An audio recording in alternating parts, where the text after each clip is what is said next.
আসসালামু আলাইকুম, সবাই কেমন আছেন? আশা করি ভালো আছেন। আজকে আমি রান্না করবো তিত করলা। আমি যেভাবে তিত করলা রান্না করি তা আমি আজকে আপনাদের সাথে শেয়ার করবো। আগে তিত করলাগুলো ছোটো ছোটো চাপ করে স্লাইস করে কেটে দিয়েছি। আজকে আর অন্য কিছু রান্না করবো না, আজকে এগুলাই রান্না করবো, সাথে 2টা ডিম ভাজি করবো। মাছ মাংস তো প্রতিদিনই খাওয়া হয়, আজকে আর কোনো রকমের মাছ মাংস এগুলো রান্না করবো না, খেতেও ইচ্ছা করছে না। এদিকে আমার তিত করলাগুলো কাটা শেষ হয়ে এলো, এখন আমি অল্প লবণ দিয়ে মেখে তিত করলাগুলো আমি কত করে রেখে দিব। এদিকে আমি 2টা আলু নিয়ে ছিলে স্লাইস করে কেটে দিব। আসলে তিত করলার সাথে আলু দিলে আমার অনেক মজা লাগে, হয়তো অনেকেও খায় অনেকেও খায় না, এক একজনের পছন্দ এক এক রকম হয়। অনেকে আবার মসুরের ডাল বিচি এগুলো দিয়ে পছন্দ করে, আমার থেকে আলু দিয়ে ভালো লাগে।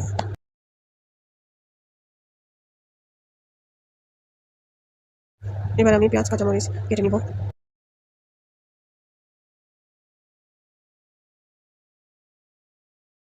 এবার আমি দিয়ে দিব হলুদের গুঁড়া, সামান্য ধনিয়া গুঁড়া, পরিমাণ মতো লবণ।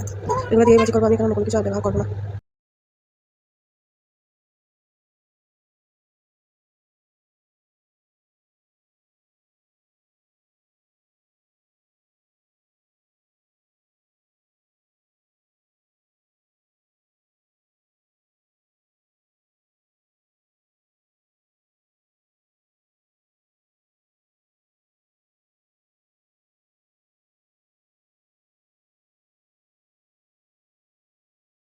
শেষ হয়ে এলো আমার তিত করলা ভাজি। রান্না আসলে কেমন হয়েছে জানাবেন।